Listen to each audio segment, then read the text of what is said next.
দাস ক্যাপিটালে সকলকে স্বাগত। বেশিরভাগ চাকরি পরীক্ষায় অবজেক্টিভ ইংলিশে যে ধরনের বিষয়গুলো থেকে সাধারণত প্রশ্ন আসে সেই কথা মাথায় রেখে আজ আমরা ইংলিশের একটা প্র্যাকটিস সেট করব। ধীরে ধীরে চ্যাপ্টার ভিত্তিক ইংরেজি ক্লাসও শুরু হবে। সিনোনিমস ও অ্যান্টোনিমসের প্র্যাকটিস ক্লাস ইতিমধ্যেই শুরু হয়ে গেছে। যারা এই চ্যানেলে নতুন তাদের বলবো বিভিন্ন চাকরি পরীক্ষার অঙ্ক ও রিজনিংয়ের প্রস্তুতির জন্য আমার অপর একটা YouTube channel Bengali man subscribe করতে পারো, লিঙ্ক ডেসক্রিপশান বক্সে দেওয়া আছে। আর এই প্রশ্নের পিডিএফ পাওয়ার জন্য তোমরা www.bengali-man-for-you.com এই ওয়েবসাইট ভিজিট করতে পারো। এখানে বিভিন্ন পরীক্ষার প্রশ্নের পিডিএফ ও ডেসক্রিপটিভ পেপারের ক্লাস নোট দেওয়া হচ্ছে। চলো আজকের সেশন শুরু করা যাক। 1 থেকে 3 পর্যন্ত প্রশ্নে এরর ডিটেকশন করতে বলা হয়েছে।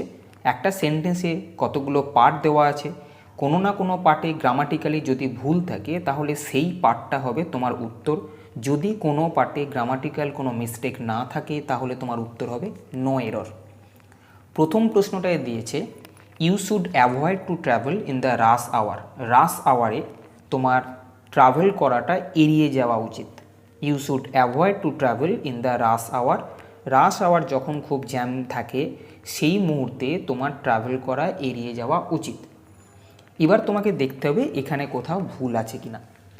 দেখো এখানে বলেছে ইউ শুড অ্যাভয়েড। অ্যাভয়েড মানে এড়িয়ে যাওয়া। তোমাকে অ্যাভয়েড করতে হবে ট্রাভেল, ভ্রমণ করাটা। এই যে অ্যাভয়েড এমন একটা ভার্ব যার পরে সাধারণত ইনফিনিটিভস ইউজ হয় না। অ্যাভয়েড এমন একটা ভার্ব যার পরে জিরান্ড ইউজ হয়, অর্থাৎ ভার্বের সঙ্গে আইএনজি এই ফরম্যাটে ইউজ হবে। দেখো ইংরাজিতে যদি একটা ভার্বের ঠিক পরে অপর একটা ভার্ব বসে তবে সাধারণত পরবর্তী ভার্বের জিরান্ড ফর্ম হতে পারে বা ইনফিনিটিভ ফর্ম হতে পারে। একটা সেন্টেন্স আছে, একটা সেন্টেন্সে দুটো ভার্ব তুমি পরপর ইউজ করতে চাইছো।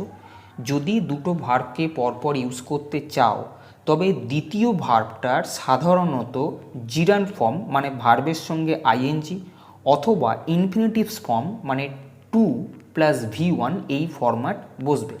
বোঝা গেছে? সেই রকম একটা ভার্ব হচ্ছে অ্যাভয়েড যার পরে সবসময় জিরান্ড বসে, অর্থাৎ ভার্বের সঙ্গে আইএনজি ফরম্যাট বসে। তাহলে এই জায়গায় you should avoid to travel, এখানে কি ইউজ করা হয়েছে? ইনফিনিটিভস ইউজ করা হয়েছে, টু প্লাস ভার্বের ওয়ান ফরম্যাট। অ্যাভয়েড এমন একটা ভার্ব যে সাধারণত ইনফিনিটিভস ফরম্যাট নেয় না। দেখো অ্যাভয়েড একটা ভার্ব, ট্রাভেল একটা ভার্ব, দুটো ভার্বকে পরপর ইউজ করা হয়েছে দুটো অ্যাকশন বোঝানোর জন্য। প্রথম ভার্বটা কিছু চেঞ্জ হয় না, কিন্তু প্রথম ভার্বটার রেসপেক্টে এইটা ইনফিনিটিভস বসবে না জিরান্ড ফরম্যাট বসবে সেটা ডিপেন্ড করে। অ্যাভয়েড এমন একটা ভার্ব এরপরে ইনফিনিটিভস অর্থাৎ টু প্লাস V1 বসে না, এক্ষেত্রে তোমাকে ট্রাভেলিং অর্থাৎ ভার্বের সঙ্গে আইএনজি যোগ করে বসাতে হবে। তাহলে উত্তর হবে TRAVLLING। You should avoid travelling in the rush hour, তাহলে উত্তর হবে অপশান নাম্বার 2। এখানে একটা প্রশ্ন আসে, আমি তোমাকে বললাম যে অ্যাভয়েড এমন একটা ভার্ব যার পরে ইনফিনিটিভস বসে না, ভার্বের সঙ্গে আইএনজি বসে। এরকম আরও বেশ কিছু ভার্ব আছে যেগুলো তোমাদের মনে রাখতে হবে। আবার এমন কিছু ভার্ব আছে তারপরে যে ভার্বটা আসে সেটা সবসময় ইনফিনিটিভ স্ট্রাকচারে বসে, সেগুলোও মনে রাখতে হবে। আবার এমন কিছু ভার্ব আছে যার পরে ইনফিনিটিভ স্ট্রাকচারও বসতে পারে অথবা জিরান্ড ফরম্যাটও বসতে পারে, সেটাও তোমাদের মনে রাখতে হবে। সেগুলো কি লিস্টটা একটু দেখে রাখো। এই লিস্টটাকে ভালো করে দেখে রাখো।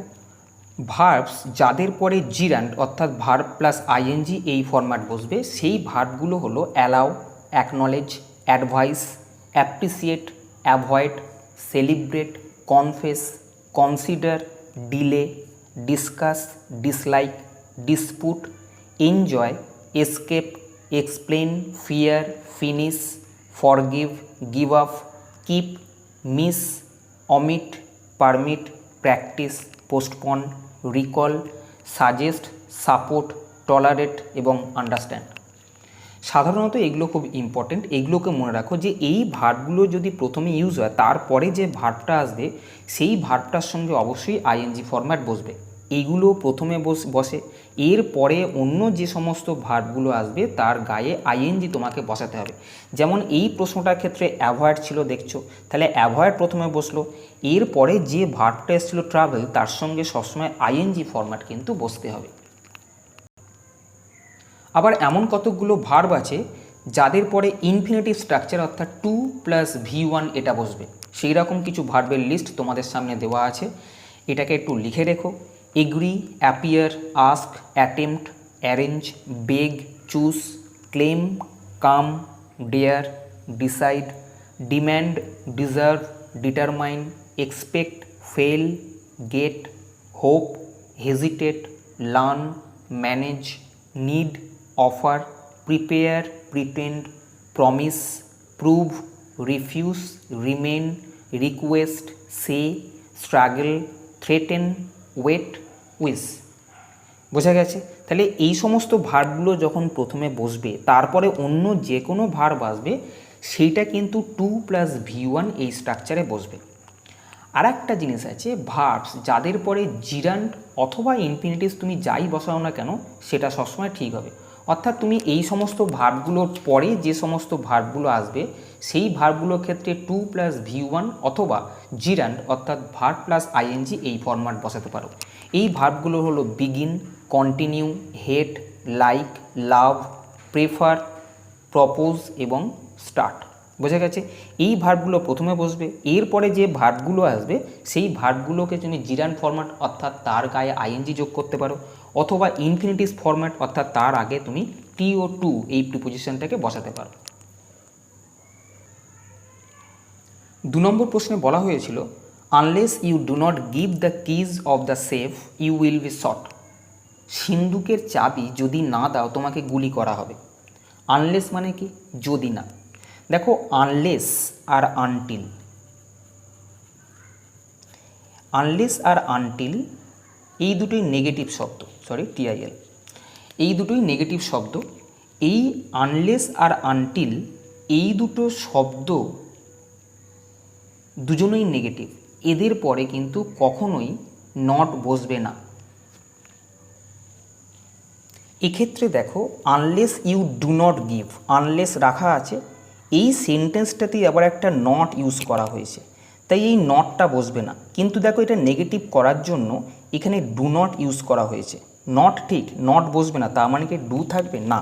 এটাকে নেগেটিভ করার সময় সাবজেক্টের পরেই যদি ভার্ব থাকে তাকে নেগেটিভ করার সময় ডু নট বা ডিড নট ইউজ করতে হয় টেন্স অনুযায়ী। যদি প্রেজেন্ট টেন্স ইউজ করো you give, you do not give. বুঝতে পারছো? সাবজেক্টের পরে যদি ভার্ব থাকে নেগেটিভ করার সময় ডু নট বা ডিড নট ইউজ করা হয়।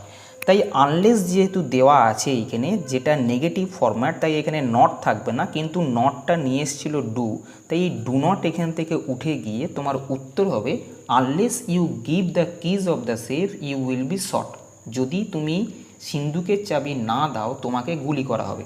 দেখো এখানে একটা সমস্যা আসে, তোমরা কি করো নেগেটিভ যেখানেই দেখো সেখানেই বলো যে আমি তো জানি আনলেস বা আনটিল যেহেতু নেগেটিভ সেন্টেন্স নট কোথাও আসবে না, যেখানেই নট দেখো সেখানেই বলো না এখানে নট হবে না, এটা কিন্তু ঠিক না। যেমন মনে করো আমি যদি বলি এরকম একটা সেন্টেন্স আমি এইখানে লিখছি, unless he labours hard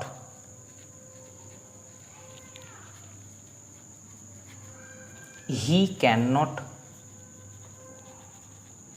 succeed। যতক্ষণ না যদি না সে কঠোর পরিশ্রম করে সে কিন্তু সফলতা পাবে না, যদি না সে কঠোর পরিশ্রম করে সে সফলতা পাবে না। এখানে আনলেস দেওয়া আছে, সঙ্গে সঙ্গে তোমরা কি করলে দেখলে এখানে নট আছে, বললে এই তো এখানে নট আছে হবে না, এটা বলা হচ্ছে না। আনলেস বা আনটিলের পরিধি কতটা? আনলেস বা আনটিলের পরিধি হচ্ছে ততটা যতক্ষণ না আর একটা সাবজেক্ট শুরু হচ্ছে। এক্ষেত্রে আনলেস হি লেবার্স হার্ড, দেখো এইখানে আর একটা সাবজেক্ট স্টার্ট হয়ে যাচ্ছে, হি ক্যান নট সাকসিড। তাহলে আনলেস এখানে শুরু হয়েছে, এ একটা সেন্টেন্সের মধ্যে আছে যেখানে সাবজেক্ট ভার্ব ইত্যাদি রয়েছে। তাহলে আমি দেখব যে এই সেন্টেন্সে যেখানে সাবজেক্ট ভার্ব আছে যতক্ষণ না আবার একটা সাবজেক্ট শুরু হচ্ছে ততক্ষণ আনলেসের পরিধি, অর্থাৎ এইটুকুনি পরিধির মধ্যে যদি কোথাও নেগেটিভ নট আসতো তাহলে আমি বলতাম যে সেই নটটা বসবে না, কিন্তু এখান থেকে ওর পরিধি আর হবে না, যেহেতু নতুন একটা সাবজেক্ট স্টার্ট হয়েছে তাই এখানে কিন্তু নট থাকবে। অর্থাৎ এটা একটা ঠিক sentence, unless he labours hard he can not succeed. বোঝা গেছে? পরের সেন্টেন্সটা দেখো, দেওয়া আছে the secretary and the principal of the college R attending the meeting at the collectorate. Secretary এবং প্রিন্সিপাল কলেজের তারা কালেক্টরেটে একটা মিটিংকে অ্যাটেন্ড করছে। দেখো, যখন দুটো নাউন আছে, দুটো নাউন তারা আলাদা ব্যক্তি হবে যদি তাদের আগে ডেফিনিট আর্টিকেল দি থাকে। বোঝা গেছে? যে কোনো সেন্টেন্সে যদি দুটো নাউন দেখো এবং দুটো নাউনের আগে যদি ডেফিনিট আর্টিকেল দি থাকে তবে তারা আলাদা ব্যক্তি হবে এবং ভার্বটা প্লুরাল হবে। কিন্তু নাউন দুটোর মধ্যে যদি শুধুমাত্র প্রথম নাউনের আগে ডেফিনিট আর্টিকেল দি থাকে তবে একই ব্যক্তিকে বোঝাবে, সেক্ষেত্রে ভার্বটা সিঙ্গুলার হবে। এখানে দেখো, সেক্রেটারি একটা নাউন এবং প্রিন্সিপাল একজন নাউন। প্রিন্সিপালের আগেও দি আছে এবং সেক্রেটারির আগেও দি আছে, তা মানে বোঝাচ্ছে যে এরা আলাদা ব্যক্তি। দুজনেরই আগে যদি ডেফিনিট আর্টিকেল দি থাকে তাহলে কিন্তু এরা দুজন আলাদা ব্যক্তি, অর্থাৎ যিনি সেক্রেটারি তিনি প্রিন্সিপাল না। বোঝা গেছে? প্রিন্সিপাল আলাদা ব্যক্তি এবং সেক্রেটারি আলাদা ব্যক্তি। যাই দুজনের আগে দিয়ে আছে তখন আমি কনফার্ম হলাম যে এরা দুজন আলাদা ব্যক্তি। যাই আলাদা ব্যক্তি বুঝলাম, এর রেসপেক্টে যে ভার্বটা ইউজ করা হয়েছে সেটা কিন্তু প্লুরাল ফরম্যাট হবে, যেটা এখানে আছে। অর্থাৎ এখানে দুজনের কথা বলা হয়েছে তাই এখানে আর দেওয়া হয়েছে। তাই এই সেন্টেন্সটার ক্ষেত্রে কোনো রকম ভুল নেই, তাই উত্তর হবে নো এরর। যদি এই সেন্টেন্সটাতে শুধুমাত্র এই দুটো নাউনের মধ্যে প্রথম নাউনটার আগে শুধুমাত্র দি দেওয়া হতো আর এই আর্টিকেল দিটা যদি না দিত তাহলে যিনি সেক্রেটারি তিনি প্রিন্সিপাল এটাই বোঝাতো।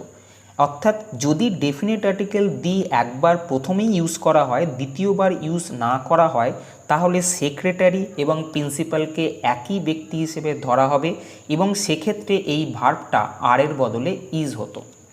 পরের প্রশ্ন, 4 থেকে 5 পর্যন্ত প্রশ্নে সিনোনিম বার করতে বলেছে। অর্থাৎ একটা বোল্ড ওয়ার্ড দেওয়া আছে, সেই ওয়ার্ডটা সিনোনিমস কী হবে অপশান 4টের মধ্যে তোমাদেরকে বলতে হবে। এনিগমা, এনিগমা সিনোনিমস কী হবে বলতে হবে ট্রুথ, ফিয়ার, ডিফিকাল্টি অথবা পাজল। এনিগমা মানে হচ্ছে ধাঁধা, বা বলতে পারো হেঁয়ালি, অথবা বলতে পারো বিভ্রান্তিকর বস্তু অথবা ব্যক্তি, তাকেই এনিগমা বলা হয়। তাহলে ধাঁধা বা হেঁয়ালি এটা কোথায় আছে আমি দেখব অপশান নাম্বার 4-এতে পাজেল। তোমরা সবাই জানো পাজেল মানে হচ্ছে হেঁয়ালি বা ধাঁধা। ট্রুথ মানে তোমরা সবাই জানো সত্যি, ফিয়ার মানে ভয়, ডিফিকাল্টি মানে অসুবিধা। পরের যে প্রশ্ন আছে এসপিওনেজ, এর অপশান 4টে দেওয়া আছে প্ল্যানিং, পায়োনিয়ারিং, লিনিয়েজ এবং স্পাইং। এসপিওনেজ মানে হচ্ছে গোয়েন্দাগিরি, গোয়েন্দাগিরি। তাহলে আলটিমেটলি বুঝতে পারছো এসপিওনেজ গোয়েন্দাগিরির সিনোনিমস হবে স্পাইং, যেটা অপশান নাম্বার 4-এতে আছে। প্ল্যানিং মানে কি পরিকল্পনা, পায়োনিয়ারিং মানে নেতা এবং লিনিয়েজ মানে হচ্ছে বংশ, স্পাইং মানে গুপ্তচর বৃত্তি, যেটা গোয়েন্দাগিরিও বলা হয়।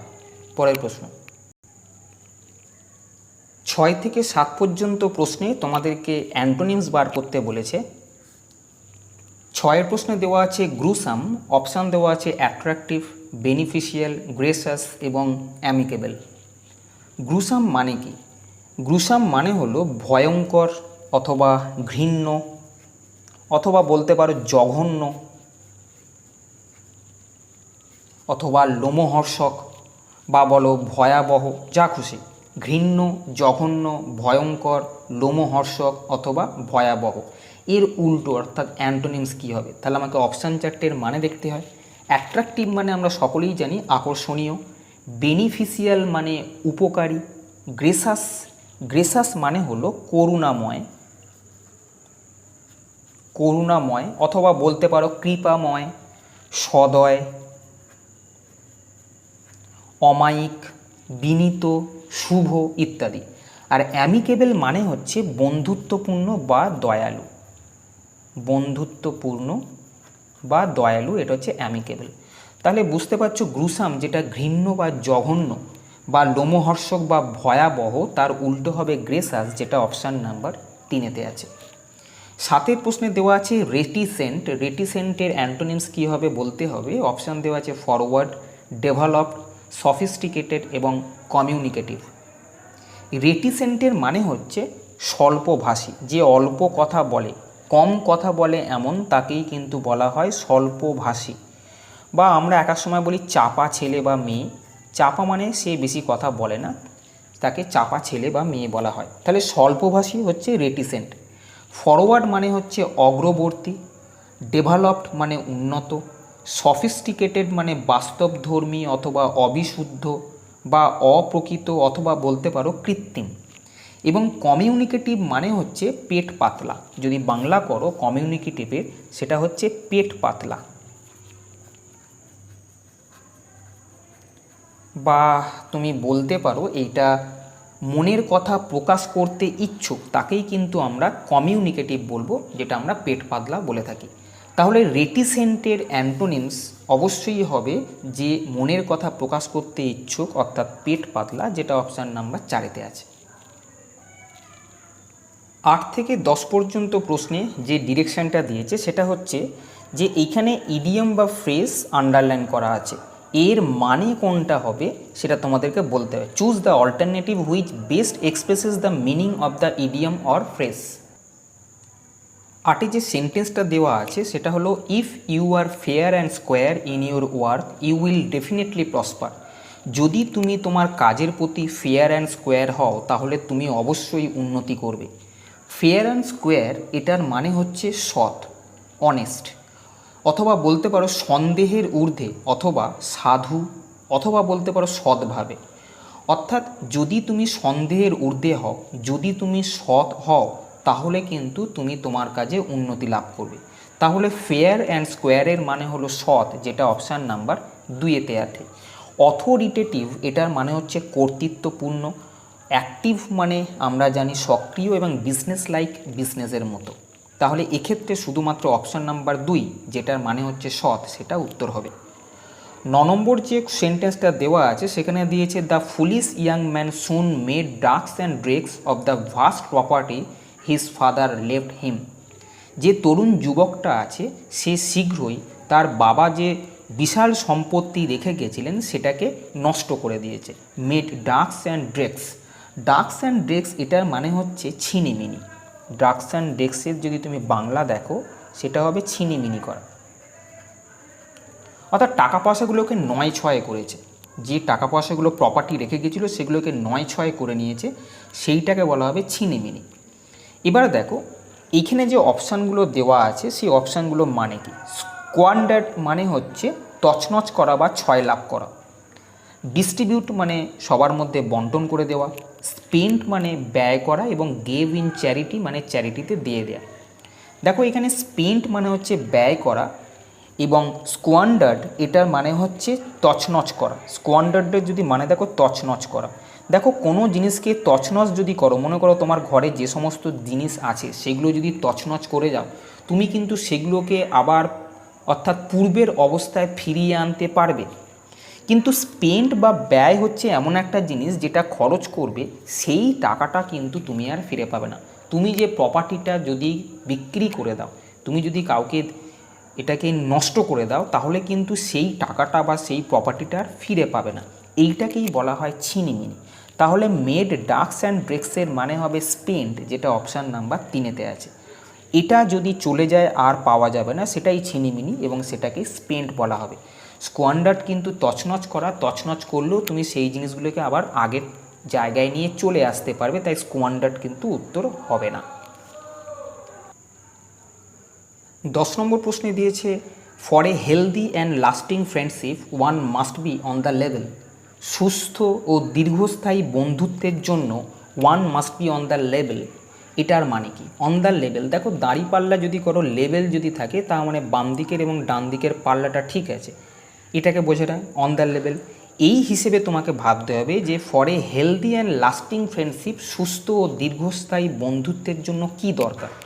অপশান কি দিয়েছে, ইকুয়ালি রিচ, দুজনকেই বড়লোক হতে হবে। তাই কি সুস্থ এবং দীর্ঘস্থায়ী বন্ধুত্বের জন্য কি দুজনকেই বড়লোক হতে হবে। মেন্টালি কম্প্যাটেবল, মানসিকভাবে উপযুক্ত হতে হবে। অনেস্ট অ্যান্ড সিনসিয়ার, দুজনকেই সৎ হতে হবে এবং আন্তরিক হতে হবে। এবং লাস্ট যে অপশান দিচ্ছে রেডি ফর স্যাক্রিফাইস, ত্যাগ করতে প্রস্তুত। বন্ধুত্ব যদি হয় তবেই কিন্তু ত্যাগ করতে প্রস্তুত হবে। বন্ধুত্বটাকে যদি ধরে রাখতে চায়, বন্ধুত্বটাকে যদি দীর্ঘস্থায়ী করতে চায়, তবে দুইজনকে অবশ্যই অনেস্ট অ্যান্ড সিনসিয়ার হতে হবে। তাহলে আমি বলবো অন দ্য লেভেল, এটার মানে হচ্ছে অনেস্ট অ্যান্ড সিনসিয়ার, যেটা অপশান নাম্বার 3-তে আছে।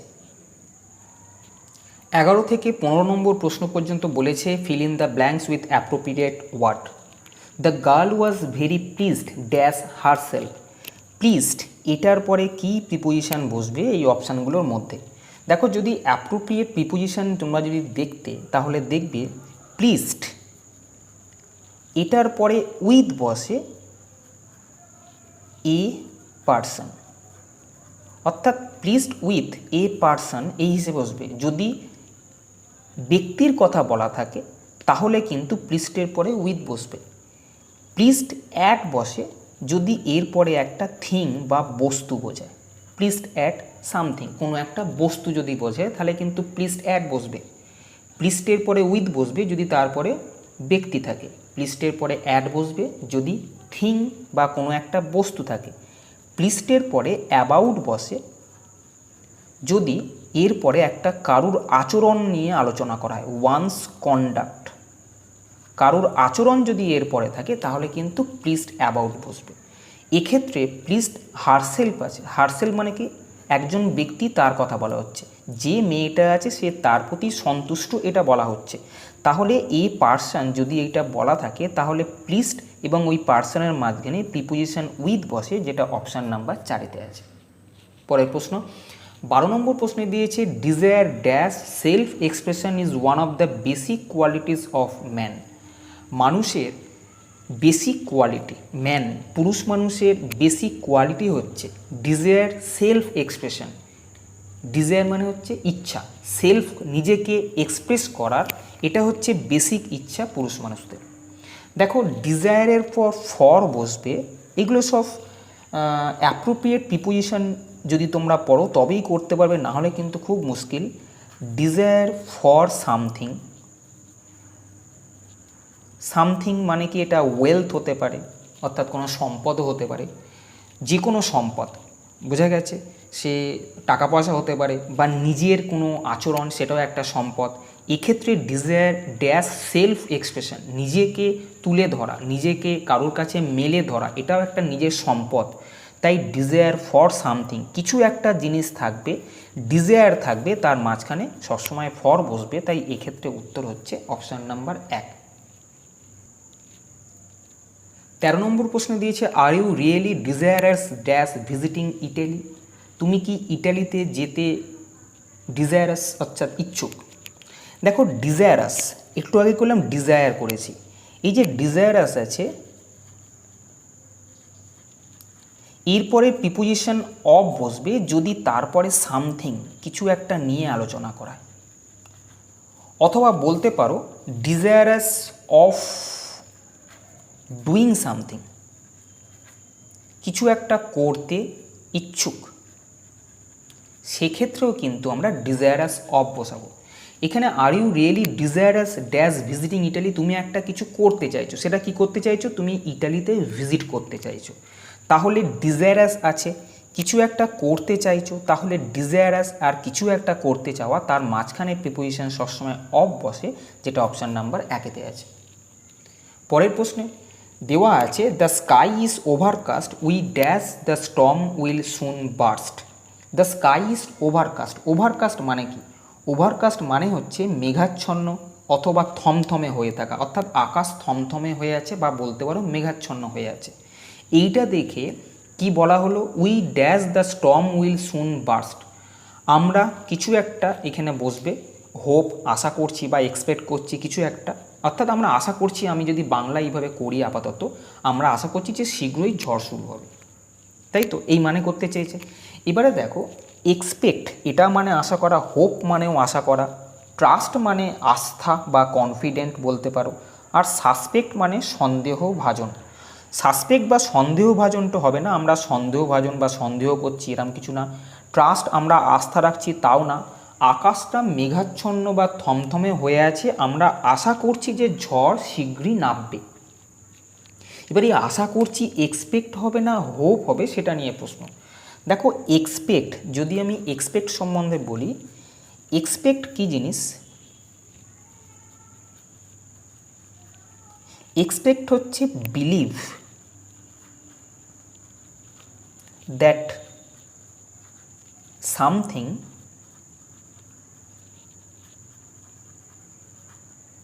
Will happen. এটাকে আমরা আশা বলবো, যে বিশ্বাস, কিছু একটা বিশ্বাস যে কিছু একটা ঘটবে, believe that something will happen, কিছু একটা ঘটবে, এটার সম্বন্ধে বিশ্বাসকে আমরা এক্সপেক্ট বলি। আর হোপ কী জিনিস? যেটার মানেও আশা, হোপ। এই হোপকে যদি তোমরা ইংলিশ এর ডেফিনেশন দেখো, এ ফিলিং, একটা অনুভূতি, অফ ট্রাস্ট, বিশ্বাসের একটা অনুভূতি, অথবা ওয়ান্ট সামথিং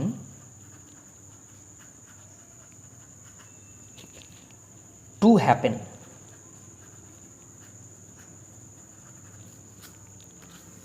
হয়েছে? ওয়ান্ট সামথিং টু হ্যাপেন মানে কিছু একটা হোক, এইটাই যে আশা, সেটাকে বলা হবে hope, a feeling of trust. আর এক্সপেক্ট মানে হবে কিছু একটা হবে, এইটাকে বলো কিছু একটা হবে। আর এইটা হচ্ছে কিছু একটা হোক, সেটা হবে একটা ট্রাস্ট, একটা বিশ্বাস। কিন্তু এটা হচ্ছে বিলিভ, এটাও বিশ্বাস, কিন্তু believe that something will happen, বিশ্বাস যে এটা হতে পারে, বিশ্বাস যে এটা হতে পারে। হোক মানে বিলিভ, বিশ্বাস যে এটা একটা হতে পারে, তখন কিন্তু এক্সপেক্ট বসবে। আর আশা যে এটা একটা হোক, এটাকে বলা হবে আশা। সেই জিনিসটা হোক যদি জোর দেওয়া হয় তাহলে হবে আশা, আর হতে পারে তাকে বলা হচ্ছে এক্সপেক্ট। যেহেতু স্কাই ইজ ওভারকাস্ট বলা আছে, অর্থাৎ মেঘাচ্ছন্ন আছে, তাহলে আমি বলতে পারি বৃষ্টি হতে পারে, যাই হতে পারে তাই আমি বললাম এক্সপেক্ট। বোঝা গেছে? পরের প্রশ্ন, 15 নম্বর প্রশ্নে দেয়া আছে, he drove the car very fast, খুব জোরে গাড়ি চালাচ্ছে, তাই নয় কি? দেখো, এটা ট্যাগ ওয়ার্ডস, কোশ্চেন ট্যাগ আমি এর আগের সেটটাতেও, সেট নাম্বার 6এও করিয়েছি, সেখানে ডিটেলস বলেছি, পারলে সেট নাম্বার 6টা একটু দেখে নিও, লিঙ্ক ডেসক্রিপশন বক্সে দেওয়া থাকবে। কোশ্চেন ট্যাগ নিয়ে আমি ডিটেলসে সেখানে বলেছি। যেটা বলা হয়েছিল যে মূল যে সেন্টেন্সটা আছে, সেই সেন্টেন্সটা যদি পজিটিভ থাকে তাহলে কোশ্চেন ট্যাগ অবশ্যই নেগেটিভ হবে। এখানে he drove the car very fast, এটা একটা পজিটিভ সেন্টেন্স, তাহলে কোশ্চেন ট্যাগ যেটা আছে সেটা অবশ্যই নেগেটিভ হতে হবে। একটাই নেগেটিভ আছে, দেখো, ডিড নট হি, এটা কিন্তু উত্তর হবে। তবু যারা নতুন দেখছো এই ক্লাসটা, তাদেরকে বলি, প্রথম যেটা বললাম যে মূল সেন্টেন্স যদি পজিটিভ থাকে কোশ্চেন ট্যাগ নেগেটিভ হবে, মূল সেন্টেন্স যদি নেগেটিভ থাকে কোশ্চেন ট্যাগ পজিটিভ হবে, এটা ফার্স্ট। 2 নম্বর হচ্ছে, এইখানে যেটা দেওয়া আছে সাবজেক্ট আর ভার্বটাকে শুধুমাত্র খেয়াল করব। এখানে সাবজেক্ট আর এখানে ভার্বের 2 নম্বর ফর্ম দেওয়া আছে, ড্রাইভ, ড্রোভ। সাবজেক্টের পরেই যদি ভার্ব থাকে তাহলে ডু বা ডিড ইউজ হয়। এটা যদি পজিটিভ থাকে তাহলে কোশ্চেন থাকে ডু নট বা ডিড নট ইউজ হবে। তাহলে এখানে যেহেতু সাবজেক্টের পর ভার্বের 2 ফর্ম রয়েছে, তাহলে উত্তরের সময় আমি প্রথমে ডিড নিয়ে আসবো, যেহেতু পজিটিভ আছে তাই তারপর আমি নট নিয়ে আসবো। ডিড নট লেখার পর সাবজেক্ট যেটা আছে সেটাকে তারপরে বসাতে হবে, তাই উত্তর হচ্ছে ডিডন্ট হি। বোঝা গেছে? পরের প্রশ্ন, 16 প্রশ্নটা বলা হয়েছে, find out the correctly spelled word, সঠিকভাবে যে বানানটা আছে সেই ওয়ার্ডটাকে বার করতে হবে। রেসেশন, এটা হচ্ছে সঠিক বানান, যার মানে হচ্ছে মন্দা। এই বানানটা খেয়াল রেখো, অনেকবার এসছে, রেসেশন যার মানে মন্দা। দেখো, পরের যে প্রশ্ন 17 নম্বর, সেখানে দেওয়া হয়েছে, choose the one which can be substituted for the given words or sentence, অর্থাৎ এক কথায় প্রকাশ করো। এ system of government in which only one political party is allowed to function. গভর্নমেন্টের বা সরকারের একটা সিস্টেম যেখানে শুধুমাত্র একটাই পলিটিক্যাল পার্টি ফাংশন করবে, একটাই পলিটিক্যাল পার্টিকে ফাংশন করতে অ্যালাউ করা হবে, সেইটাকে কি বলা হয়? এখানে যে মানেগুলো ওয়ার্ডগুলো দেওয়া আছে সেগুলোর মানে কিন্তু জানতে হবে। যেমন অলিগার্চি বা অলিগার্কি বলা হবে, অলিগার্চি না অলিগার্কি। এই অলিগার্কির মানে হবে রাজ্য শাসন, রাজ্য শাসন। ডিকটেটরশিপ, ডিকটেটরশিপ মানে হচ্ছে এক নায়কতন্ত্র। এক নায়কতন্ত্র মানে একজনই রাজা। দেখো ডিকটেটরশিপ হচ্ছে ডিকটেটর যিনি, তিনি যে রাজত্বটা করবেন সেটাকেই বলা হবে ডিকটেটরশিপ। ডিকটেটর কি? ডিকটেটর হচ্ছে one who has obtain power by force. জোর করে যে পাওয়ার অধিগ্রহণ করেছে, ক্ষমতা অধিগ্রহণ করেছে, তাকে ডিকটেটর বা একনায়ক বলা হয়। পরের যে অপশানটা দেওয়া আছে এইটা টোটালিটারিয়ানিজম। টোটালিটারিয়ানিজমের মানে হচ্ছে সর্বগ্রাসী। দেখো বাংলাটা দেখলে হয়তো বোঝা মুশকিল হবে যে সর্বগ্রাসী বলতে কি বোঝানো হয়েছে। সর্বগ্রাসী মানে সব কিছু ঝেড়ে দিয়েছে, খেয়ে নিয়েছে, তাকে সর্বগ্রাসী বলা হবে। কখন একাই সব নিয়ে নেবে? A form of government in which ruler is an absolute dictator. যে রুলার, যে শাসক, সেই হচ্ছে অ্যাবসোলিউট ডিকটেটর, একাই 100। এটা মানে হচ্ছে not restricted by a constitution or laws or opposition. অর্থাৎ এমন একটা শাসন ব্যবস্থা যেখানে কোনো রকম কনস্টিটিউশনের রেস্ট্রিকশন নেই, লজ বা আইনের রেস্ট্রিকশন নেই, অথবা বলতে পারো অপোজিশন পার্টির কোনো রেস্ট্রিকশন নেই। অর্থাৎ কোনো পার্টির যেখানে কোনো অস্তিত্ব নেই, সেটাই হয়ে যাবে কিন্তু টোটালিটারিয়ানিজম। তাহলে এখানে যেটা প্রশ্ন দিয়েছিল one political party is allowed, একটাই মাত্র পলিটিক্যাল পার্টি থাকবে, অন্য কোনো পলিটিক্যাল পার্টি থাকবে না, তাহলে আমি বলতে পারি তাকে আমি সর্বগ্রাসী বলবো। আর একটা যেটা লাস্ট অপশান পড়ে আছে থিওক্রেসি, এটা মানে হচ্ছে ধর্মশাসন। ধর্মশাসন মানে কি জানো? A system of government in which priests rule in the name of god.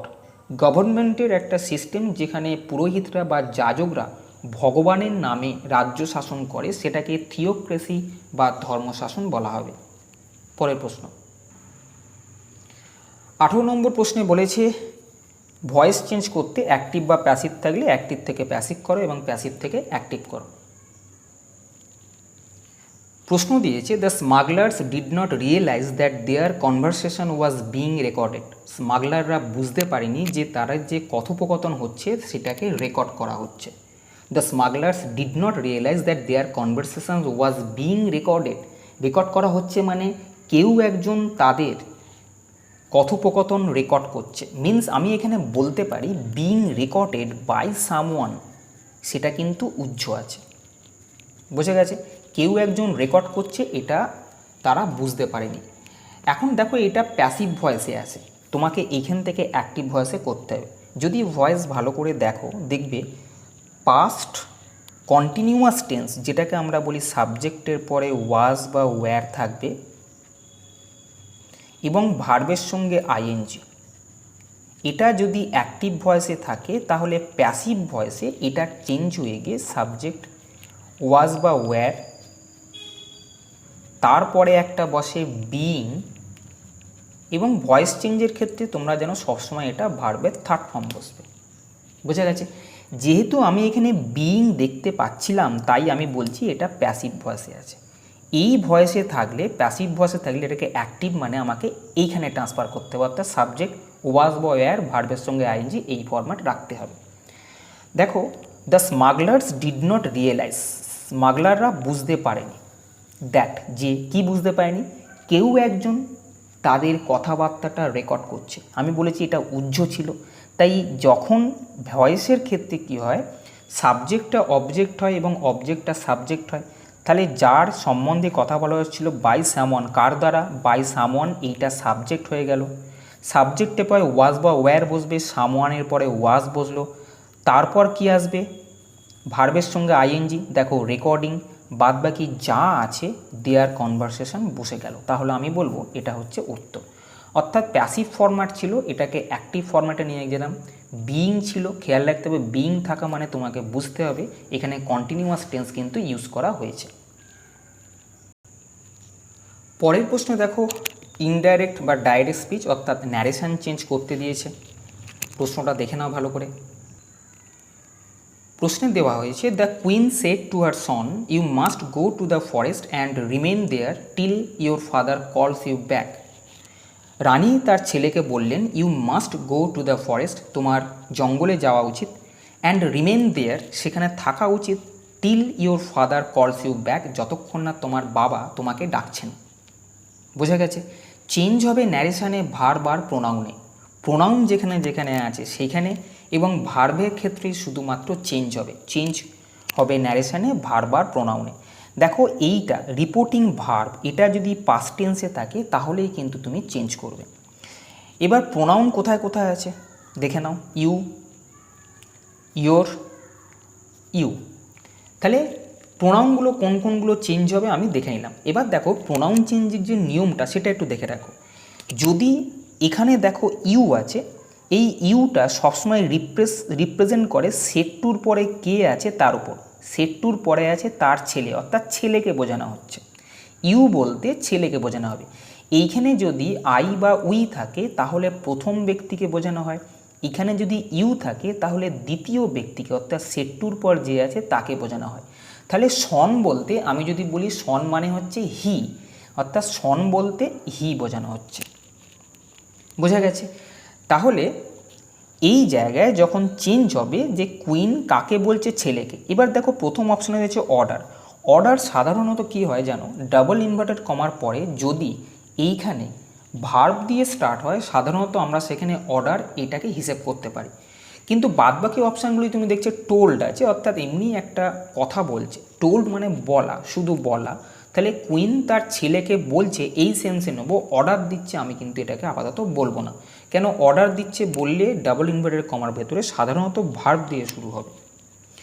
এবারে দেখো সেট টু হার সন, তাহলে আমি এইটাকে বললাম উত্তর হবে না। আমি দেখবো এইটা হবে কিনা। দ্য কুইন সেট টুর জায়গায় সাধারণত টোল্ড হয়, বসানো হয়েছে, তারপরে যা থেকে হার সন বসেছে, হচ্ছে এই পর্যন্ত আছে। সিম্পল সেন্টেন্স, তাই লিঙ্কার দ্যাট এটাও ঠিক আছে। আমি বললাম ইউ যেহেতু সাবজেক্ট হিসেবে এখানে বসেছে, কেন শুরু হয়েছে সেন্টেন্সের ইউ দিয়ে, তাহলে সাবজেক্ট হি বসলো। কোথায় কোথায় চেঞ্জ হবে ভার্ব আর প্রোনাউনে খেয়াল রেখো। হি এইটা যা আছে মাস্ট মোডালস, এটা যা যদি মোডালস বসে সবসময় ভার্বের ওয়ান ফর্ম্যাটই থাকে, তাই এখানে মাস্ট গো এটা চেঞ্জ হলো না। মোডালস যদি থাকে ভার্বের ওয়ান ফর্ম থাকে, তাই এটা চেঞ্জ হলো না। এখানে আর কোথাও আমি দেখতে পাচ্ছি না ভার্ব আছে। টু দ্য ফরেস্ট অ্যান্ড বসলো, রিমেন দেয়ার, টিল, এখানে রয়েছে ইয়োর। আবার দেখো ইয়োর কি কোত্থেকে এসছে, ইউ থেকে ইয়োর। ইয়োর মানে কি, আমি প্রশ্ন করছি কার, উত্তর হচ্ছে তোমার। একে যদি আমি প্রশ্ন করি কার, তার উত্তর পাওয়া যাচ্ছে তোমার। আমি এবার একে প্রশ্ন করব কার, হি থেকে কি হবে, হি থেকে হবে কার মানে তার। ইউ থেকে ইয়োর হয়, ইউ মানে তো তুমি, আমি বলবো কার, তুমি থেকে তোমার। এইটা চেঞ্জ হবে সবসময় এর রেসপেক্টে। এখানে আছে কে, হি, কে সে, কার সে থেকে হবে তার, তাই এখানে তার বলতে হি থেকে হিজ এলো। বাদ বাকি ফাদার কল। এবার দেখো ফাদার এখানে একটা ভার্ব আছে কলস, প্রেজেন্ট ফরম্যাটে আছে, কিন্তু যেহেতু রিপোর্টিং ভার্বটা পাস্ট টেন্সে ছিল তাই এইটা কল্ড করে দাও, অর্থাৎ পাস্ট টেন্স করে দাও। আবার এখানে ইউ রাখা হয়েছে, ইউ রিপ্রেজেন্ট করে সবসময় একে। এখানে মনে করো বলা হয়েছিল your father calls you back, যতক্ষণ না তোমার বাবা তোমাকে ডাকছেন। এখানে ইউ মানে তোমাকে, তাহলে ইউ মানে তোমাকে যদি হয় তাহলে হি মানে সে। আমি যদি বলি কাকে, আমি বলবো তাকে। হি থেকে হয় তাকে, অর্থাৎ হি থেকে হয় হিম, সেটা এখানে বসানো হয়েছে। বাদ বাকি যা আছে চেঞ্জ হবে ন্যারেশনে ভার্ব আর প্রোনাউনে, সেই রেসপেক্টে এটা হলো উত্তর। পরের প্রশ্ন দিয়েছে, complete the following comparison by correctly choosing the word given below. The student is as cool as dash. দেখো এখানে উত্তর হবে কিউকাম্বার। কিউকাম্বারের মানে হচ্ছে শসা, আমরা যে শসা খাই সেই শসা। The student is as cool as cucumber, এই কম্প্যারিজনটা মনে রাখতে হবে।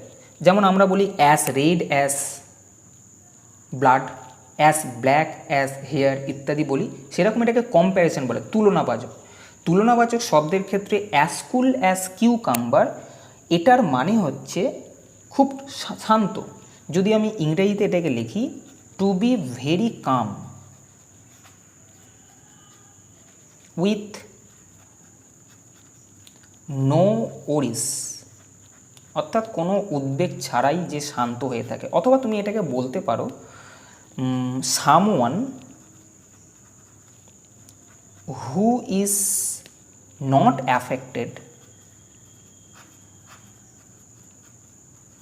বাই প্রেশার,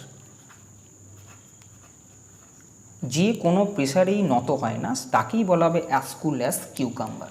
বুঝেছো? তাহলে এখানে উত্তর হচ্ছে অপশান নাম্বার 4। পরের যে প্রশ্ন 21 নম্বরে দেওয়া হয়েছে, সেখানে বলা হয়েছে make the following sentence into complex sentence. Transformation of sentence, অর্থাৎ সিম্পল, কম্পাউন্ড, কমপ্লেক্স ট্রান্সফর্ম করতে হবে। এখানে যে সেন্টেন্সটা দেওয়া আছে সেই সেন্টেন্স থেকে তোমাকে কমপ্লেক্স সেন্টেন্সে পরিণত করতে হবে।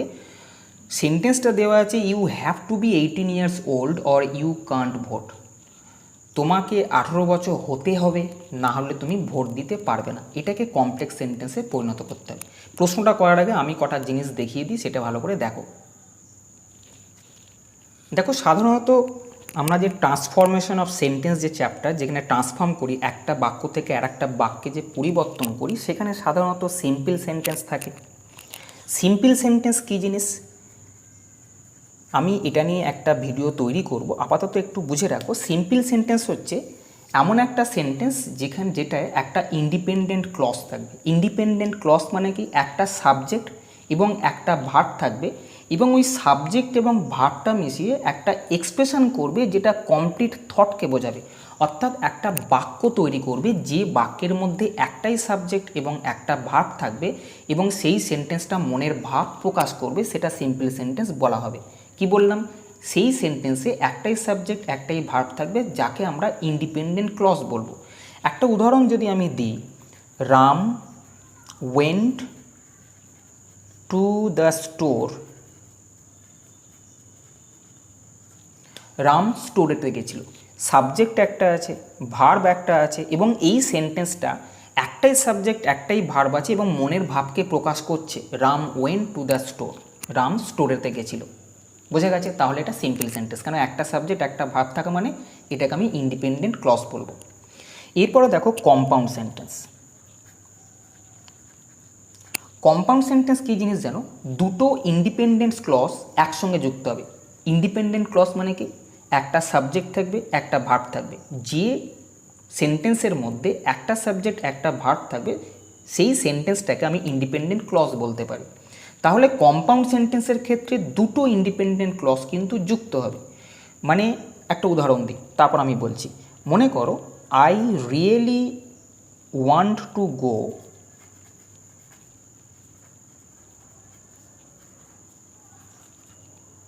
to work, but I am too sick to drive. আমি সত্যি কাজে দিতে চাই, কিন্তু আমি এত দুর্বল যে আমি ড্রাইভ করতে পারবো না। হয়েছে? এবারে দেখো, এই সেন্টেন্সটার মধ্যে এখানে কি সাবজেক্ট আছে, ভার্ব আছে। তাহলে I really want to go to work, এই পর্যন্ত একটা সেন্টেন্স যার মধ্যে একটা সাবজেক্ট একটা ভার্ব আছে। বাটের পরে দেখো, এখানে একটা সাবজেক্ট আছে, এখানে আবার একটা ভার্ব এসছে। I am to seek to drive, আমি ড্রাইভ করতে পারবো না কারণ আমি দুর্বল। তাহলে দেখো, দুটো আলাদা আলাদা সেন্টেন্স আছে এবং দুটো ইন্ডিপেন্ডেন্ট সেন্টেন্স। ইন্ডিপেন্ডেন্ট সেন্টেন্স মানে হচ্ছে এই সেন্টেন্সটা না থাকলেও এই সেন্টেন্সটার মানে হয়, অথবা এই সেন্টেন্সটা না থাকলেও এই সেন্টেন্সটার অর্থ হয়।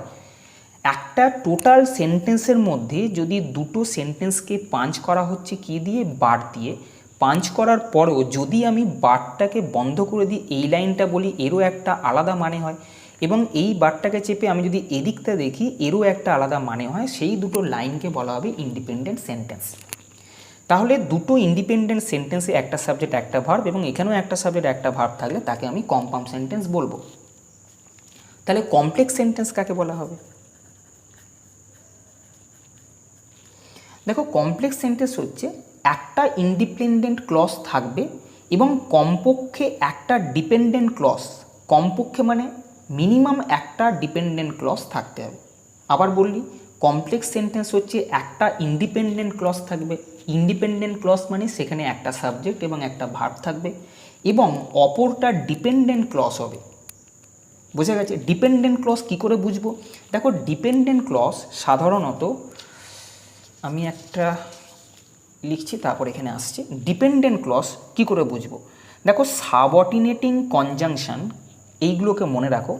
সাবঅর্ডিনেটিং কনজাংশন যেগুলো যুক্ত করা হয়, সেরকম সাবঅর্ডিনেটিং কনজাংশন যেখানে দেখবে সাধারণত তখন আমি বলবো সেন্টেন্সটা কমপ্লেক্স সেন্টেন্সে ট্রান্সফার করা হয়েছে। সেই সাবঅর্ডিনেটিং কনজাংশন কোনগুলো এইগুলো খেয়াল রেখো। সাধারণত কমপ্লেক্স সেন্টেন্স তৈরি করতে এইগুলোকে ইউজ করা হয়। If, because, since, while, when, before, after, that, so that, whether, unless, although,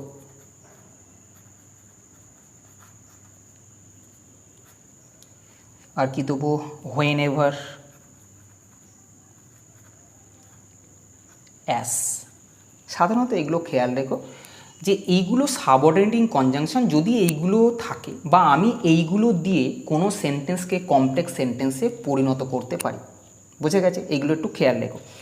আমি একটা কমপ্লেক্স সেন্টেন্সের উদাহরণ দিচ্ছি।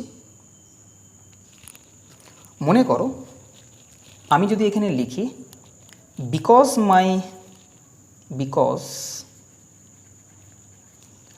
my coffee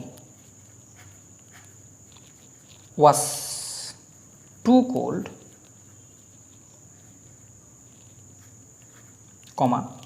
I heated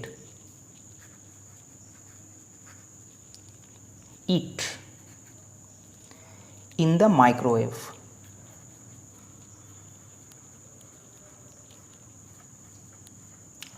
আমার কফিটা যথেষ্ট ঠান্ডা ছিল, তাই আমি এটাকে মাইক্রোওয়েভে গরম করলাম।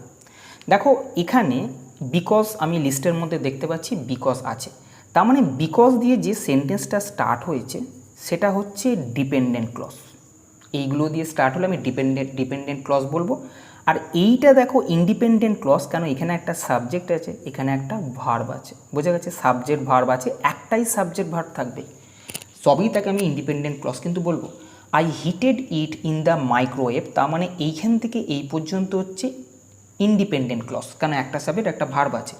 আর because my coffee was too cold, এটা যেহেতু বিকজ দিয়ে স্টার্ট হয়েছে তাই আমি বলবো এটা হচ্ছে ডিপেন্ডেন্ট ক্লজ। এবার ডিপেন্ডেন্ট ইন্ডিপেন্ডেন্টের ব্যাপারটা কি, শুরু হলেই কি না, তোমাকে মানে দেখতে হবে। মানেটা কি, যে এখানে দুটো সেন্টেন্সকে পাঞ্চ করা হয়েছে। আমি যদি শুধু এই সেন্টেন্সটা বলতাম because my coffee was too cold, যেহেতু আমার কফিটা খুব ঠান্ডা ছিল, এটা সেন্টেন্স প্রকাশ পাচ্ছে না। অর্থাৎ যদি আমি শুধু এই সেন্টেন্সটা বলি তাহলে কোনো মানে আসছে না। এই সেন্টেন্সটাকে সঙ্গে যাই আমি এটাকে যোগ করলাম, I heated it in the microwave, আমি এটাকে গরম করলাম, তখন এই পুরো সেন্টেন্সটার মানে এলো। অর্থাৎ এই ক্লজটা পুরোপুরি ডিপেন্ডেন্ট হচ্ছে এটার ওপর। এটা না থাকলে এটার মানে পরিপূর্ণভাবে প্রকাশ পাবে না, তাই এটাকে বলবো ডিপেন্ডেন্ট ক্লজ। আর যার জন্য এ পরিপূর্ণতা পাচ্ছে না তাকে বলবো ইন্ডিপেন্ডেন্ট ক্লজ। যে সেন্টেন্সে একটা ইন্ডিপেন্ডেন্ট ক্লজ থাকবে এবং মিনিমাম একটা ডিপেন্ডেন্ট ক্লজ থাকবে সেই সেন্টেন্সকে আমরা কমপ্লেক্স সেন্টেন্স বলবো। ভালো করে খেয়াল রাখো, এই চ্যাপ্টারটা খুব সম্ভবত ICTS মেনের ইংলিশ পেপারে রয়েছে। তাহলে আমাদের এখানে যে প্রশ্নটা ছিল, বলা হয়েছিল you have to be 18 years old or you can't vote. দেখো এটা কি সেন্টেন্স, আমি বলবো এটা কম্পাউন্ড সেন্টেন্স। দেখো তার কারণ কি, এই যে একটা ক্লজ আছে ইউ কান্ট ভোট, এটা একটা আলাদা সেন্টেন্স এবং এখানেও একটা আলাদা সেন্টেন্স দেওয়া আছে। এই সেন্টেন্সটারও আলাদা মানে হয়, এই সেন্টেন্সটারও আলাদা মানে হয়, তাই এটা একটা কম্পাউন্ড সেন্টেন্স। দুটো ইন্ডিপেন্ডেন্ট ক্লজ যদি যুক্ত হয় তাকে আমি কিন্তু কম্পাউন্ড সেন্টেন্স বলবো। তাহলে এই কম্পাউন্ড সেন্টেন্স থেকে তোমাকে কমপ্লেক্স সেন্টেন্সে পরিণত করতে বলেছে। আমি দেখো যে লিস্টটা দিয়েছিলাম সেটা যদি তোকে পড়ে আনলেসও আছে, হোয়েনও আছে ইত্যাদি, কিন্তু যে মানেটা সেন্টেন্সটার মধ্যে দেওয়া হয়েছিল তোমাকে 18 হতেই হবে, নাহলে তুমি ভোট দিতে পারবে না। অর্থাৎ কি না, যদি তোমার 18-র কম হয় তুমি কিন্তু ভোট দিতে পারবে না, তাই না? You have to be 18 years old or you can't vote. তোমাকে 18 হতে হবে, নাহলে তুমি ভোট দিতে পারবে না। মানে যদি তোমার 18-র কম বয়স হয় তুমি কিন্তু ভোট দিতে পারবে না, যেটা অপশান নাম্বার 4-তে আছে। If you are under 18 you can't vote. দেখো যদি তোমার 18-র নিচে বয়স হয়, এটা না থাকলে এর মানে আসছে না। যাই এটাকে দিলাম, এর মানে এলো 1 নম্বর। 2 নম্বর, এখানে তোমাদের মনে হবে এইখানে অন্যান্য অপশানগুলো তো ওরকম টাইপেরই মনে হচ্ছে, কিন্তু না, যেটা হচ্ছে you have to be 18 years old, তোমাকে 18 হতেই হবে। যখন তুমি 18 হবে না, তোমাকে 18 হতেই হবে। You have to be 18 years old, তোমাকে 18 বছর হতে হবে। এলস ইউজ করছে, অর আর এলস করা মানে কম্পাউন্ড সেন্টেন্সের দিকে সাধারণত নিয়ে যায়, বুঝেছো? তাই এখানে উত্তর হবে যদি তোমার 18-র নিচে বয়স হয় তাহলে তুমি ভোট দিতে পারবে না, এটা কমপ্লেক্স সেন্টেন্স। 22-এর প্রশ্নে বলেছে choose the appropriate alternative from the option given below. Dolphins dash. দেখো এখানে যেগুলো দেওয়া আছে সেগুলো সাধারণত ক্রাইজ অফ অ্যানিম্যালস বা সাউন্ড অফ অ্যানিম্যালসের রেসপেক্টে বলা হয়েছে। ডলফিনের যে সাউন্ড সেটাকে ক্লিক বলা হয়, CLICK। ডলফিনের সাউন্ডকে বলে ক্লিক, এটা একটু মনে রেখো, এটা অপশান নাম্বার 1-তে আছে। এবারে এইখানে যেগুলো আছে সেগুলোর মধ্যে চার্প, এটা হচ্ছে কিচিরমিচির করা, এটা সাধারণত ঝিঁঝি পোকা বা ক্রিকেট, CRICKET, এর সাউন্ড চার্প, যেটাকে কিচিরমিচিরও বলা হয়। এটা যেটা আছে সিম্পার মানে হচ্ছে দাঁত বের করে হাসা, একদম খুব জোরে জোরে হাসা, যাকে আমরা কাষ্ঠ হাসি বলি, কাষ্ঠ হাসি, দাঁত বের করে খুব জোরে জোরে হাসা। আর মু, এটা হচ্ছে ক্যাটেল বা বলতে পারো কাউস, ক্যাটেল অথবা কাউজের সাউন্ডকে বলা হয় মু, তাই ডলফিনের সাউন্ড হবে ক্লিক। 23 নম্বরে যে প্রশ্ন আছে to pay through the nose means, to pay through the nose এটার মানে কি? দেখো to pay through the nose মানে হচ্ছে pay much more than a fair price. Fair price মানে ন্যায্য মূল্য, ন্যায্য মূল্য থেকে অনেক বেশি দেওয়াকে বলা হবে to pay through the nose, বোঝা গেছে? তাহলে এটা দেখো 4 নম্বর অপশানে আছে পে এ হেভি প্রাইস, যেটা আমি এখানে মানে নিলাম পে এ হেভি প্রাইস, এটার মানে তাই। এখানে 1 নম্বর অপশানে মেক এ স্মল পেমেন্ট, কম টাকা দেয়া, আলটিমেটলি না বেশি টাকা দেওয়াটাই মনে হচ্ছে এটা ধরে। পে দ্য ডিউ যেটা আছে সেটা হচ্ছে না, পে ডেপস এটা মানে ঋণ দেওয়া, সেটাও মানে না, বেশি টাকা দেওয়া, পে হেভি প্রাইস সেটাই হবে to pay through the nose. 24 নম্বর প্রশ্নে বলেছে fill in the blanks with collective noun. The wealthy captain owns a dash of ships. A dash of ships আমরা সবাই জানো এ ফ্লিট অফ শিপস, যার মানে হচ্ছে একপাল যুদ্ধ জাহাজ। The wealthy captain owns a fleet of ships, এটা হচ্ছে কালেকটিভ নাউন, এগুলোকে মুখস্থ করবে। এ ফ্লিট অফ শিপস, এখানে ক্লাস মানে শ্রেণী, কালেকশন মানে জোট, এবং শিপ এটা মানে হচ্ছে গোছা, বোঝা গেছে? আজকে শেষ প্রশ্ন দেখো, বলা আছে fill in the blanks with the correct phrasal verb. সঠিক ফ্রেজাল ভার্ব দিয়ে এটাকে তোমাকে শূন্যস্থানটা পূরণ করতে হবে। Ramen can dash the 6 candles in one breath. এক ফুঁয়েতেই রমেন 6টা ক্যান্ডেলকে নিভিয়ে দিতে পারে। এক ফুঁয়েতে রমেন 6টা ক্যান্ডেলকে নিভিয়ে দিতে পারে। নিভিয়ে দেয় ইংরেজি হচ্ছে পুট আউট, পুট আউট মানে নেভানো, তাহলে উত্তর হবে অপশান নাম্বার 1, এটা হচ্ছে নেভানো। তাহলে পুট ডাউন মানে কি? পুট ডাউন মানে হচ্ছে নামিয়ে রাখা। পুট আপ মানে কি? পুট আপ মানে দেখানো। এবং পুট অ্যাওয়ে মানে হচ্ছে দূরে রাখা, বোঝা গেছে? তাহলে আজকে এই পর্যন্তই। যদি সেশনটা ভালো লাগে তবে চ্যানেলটা সাবস্ক্রাইব করো এবং বন্ধুদেরকেও শেয়ার করো, যাতে করে তারাও সমানভাবে উপকৃত হয়। ভালো থেকো, ভালোভাবে পড়াশোনা করো। টাটা।